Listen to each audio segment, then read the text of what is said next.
Hey everybody, it's Jason Blaha here. Now that my two obligatory informative videos are done for the day, it's time to talk about current events in the online fitness community. And I've had rumors hit me of not just one, but two people in the fitness industry supposedly being sued by another big name. There are rumors of both, so let me put on my +5 hat of weaponsmithing, work on skilling up my crafting a little bit, and let's talk about this.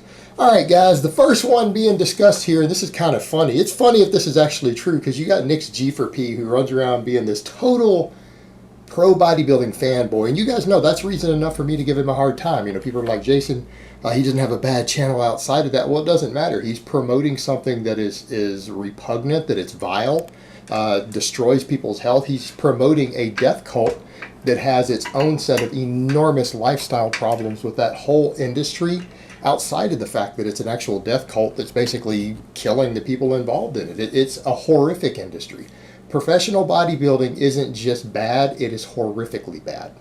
Like me personally, I'd like to see it gone. And so yeah, him even promoting it is worth, the fact that he promotes it so heavily without discussing the horrific negative downsides for both the health of those people and the whole lifestyle involved in the hardcore bodybuilding scene in general, is worth being kind of slammed. It is worth being slammed. And you got to look at it from that perspective. Well, the funny thing is that he's such a worshiper of bodybuilding, and there's this allegation that Phil Heath, former Mr. Olympia, is threatening to sue him, and of all things, supposedly over his big, enormous, pregnant, alien elephant belly. You know, and let's be honest here, guys. I don't even see how that's sue-worthy. Let me state this again. Every single guy on that Olympia lineup looks pregnant. All of them. It's not just Phil Heath. Like, you don't have to single Phil Heath out. And people are like, well, his belly got smaller this year. Does it matter? Let's be realistic here. Even when I was fatter earlier this year, I've been dieting down. I'm under 20% body fat now. I'm going to try to be 15% or less by the end of the year. When I was walking around at 24, 25% body fat, I still didn't have the belly that every one of these guys has when they're ripped and almost no subcutaneous body fat. They still had bigger bellies than I had. Every single one of them. And that's objectively speaking. That's me being able to look at what I looked like shirtless at that time and see myself in the mirror, then look at them and go, wow, how do they all have a bigger belly than I do or did at that point when I'm actually at a high body fat and they're not? It's like that blew my mind that even these ripped guys still have a gut that is so massive and revolting when they're lean. It's like it blows my mind, right? They do, and we've discussed in the past reasons why that exists. So, I mean, to even sue someone over something when you could look at the whole lineup and go, every guy on that stage looks pregnant. Every guy on that stage looks pregnant. And to state that is a fact. It's a clearly obvious fact that you can see with your own two eyes. Every single guy on that stage looks pregnant. They're pregnant with a big, nasty alien insulin baby. That's what they have. Every one of them. And it's revolting. And I mean, let's just be realistic here. Bodybuilding itself, they look repugnant now. Like there's nothing remotely aesthetic or attractive about any guy up there. And the funny thing is, people will say, well, this one guy, you know, he doesn't look as bad as the other. He looks reasonably aesthetic, and it'll be someone who still looks hideous. Absolutely hideous. Just because he's not as hideous as the rest doesn't mean it's not hideous. And it's hilarious because I've even had people try to give me different examples of someone like that, and it just, you're like, no, dude, I wouldn't want to look like that. That wouldn't be my dream physique. Even if I said, hey, I want a dream physique, all of a sudden I don't care about performance, I just want to look great. Not a single professional bodybuilder that I can think of actually looks great. They look terrible. All of them. Every single one of them. You don't even need to single Phil Heath out. So the reality is he might be getting sued over that. You know, I think it's a scare tactic. It depends on where they live. I don't know where Nick's G4P is based out of. I don't know what state he lives in. I don't know their laws. In the United States, defamation suits are individual to the individual state. And in some states, even filing a defamation suit that you can't win will screw you. Like where I live in Texas, I was very careful about that. There's a reason I talk a lot of smack now that I live in Texas, for example, because in Texas law, Baja going to invoke Texas law. Here in Texas, if you put an actual paperwork into the court system to sue someone and you back out, you have to pay an enormous fine. In other words, you can't file a lawsuit for defamation in Texas and lose. In other words, you have to win. As I had my lawyer tell me, it's like it nails their foot to the ground. And Texas will go to other states and even if they have to, other countries to collect the money from them. And it can be up to $1 million for filing a defamation suit that you couldn't win.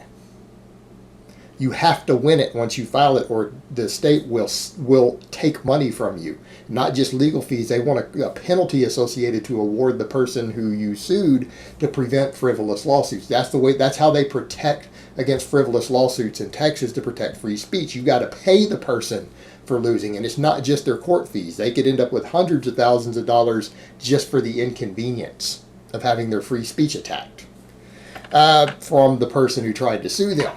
So it's a little different, and that really varies. There's only a handful of states with anti-SLAPP laws like that. But that's the way my lawyer explained it to me. So I don't really know what's going on. But usually the way this works, because again, I've been sued over this. I'm one of the people who's been through this. When I lived abroad, I had to deal with all this.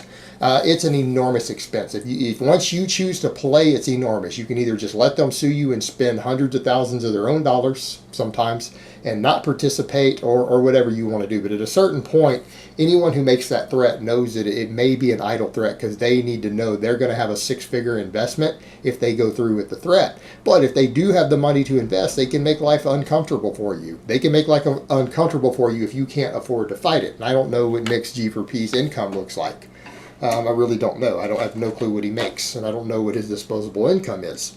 But it's probably just, again, like a cease and desist type thing. Like you're going to be served with this, but, if you take these statements down or issue an apology or whatever, we're going to let it slide. And it can be used to force behavior because a person doesn't want to engage in that. And in some cases, it can be bluffing. Most of the time, it's a bluff. Sometimes it's not. So that really varies a lot, but it's hilarious if that's what he's suing for, because if it did go to court and Nick could afford representation, if it's over the alien belly thing, Nick will absolutely win in court. He'll win in court. Any half-assed decent lawyer will win that for him. And then Bill Heath would have to pay, at the very least, no matter what state he lives in, his legal fees and everything would have to be covered.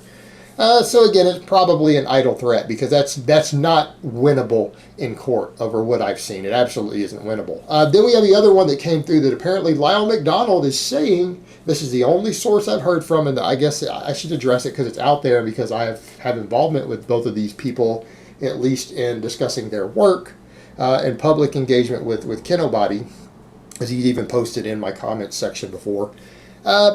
That there's a rumor that because of Martin Berkhan's new book, that Kinobody, aka the Bruce Wayne of the fitness industry, God, he is marketing himself that way again, maybe suing him over things written in the book. Now, here's what I'm going to say with Martin. I think where Martin messed up is that he doesn't understand defamation law. And I'm not saying this is actionable, but not using a person's name. Okay, let me put it this way. Leaving a person's name out of something that could be construed as defamation is not a defense in court. In other words, you could give it a false name. You could have called him Jonathan. You could have been like, this guy named Jonathan.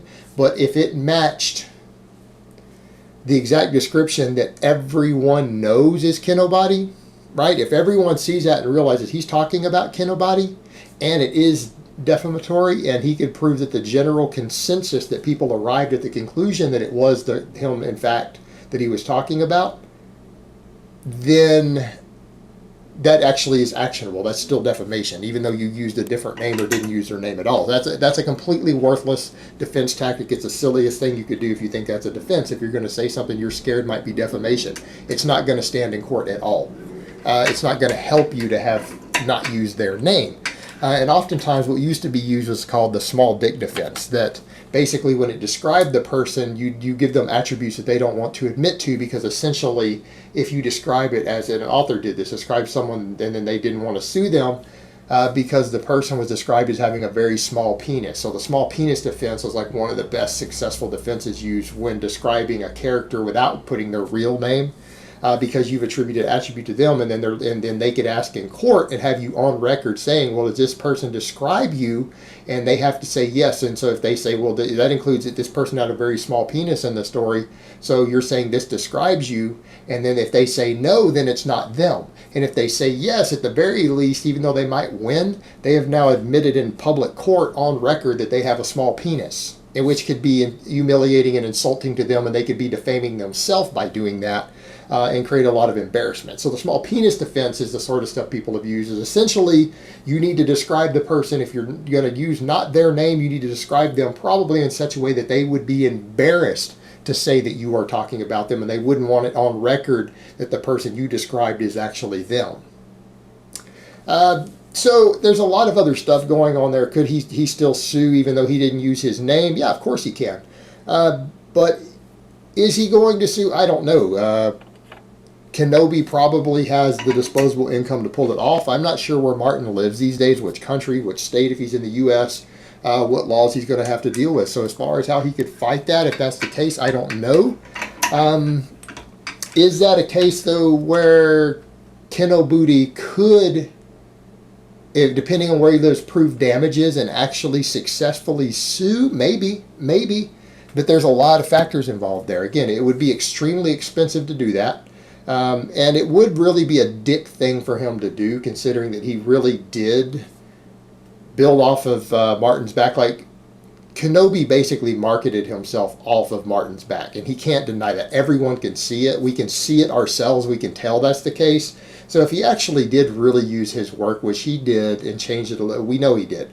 If he did that and he's made an enormous amount of money off Martin and then sues him after the fact, that would be, I'm not saying it wouldn't be possibly within his legal rights to do so, but it would be a total dick move, and it would be, that alone would be grounds for everyone out there to disrespect him and be like, dude, you're just a total bitch. You're a total bitch that you would do that to someone. And I think that's a fair statement to make, is that even if he does have the legal grounds to do so, and he actually might in this case, I'm not a lawyer, but I could look and say, okay, what I know of the law, there might be, depending upon where Martin lives, there might be some substance to it, but it would make him an absolute dick.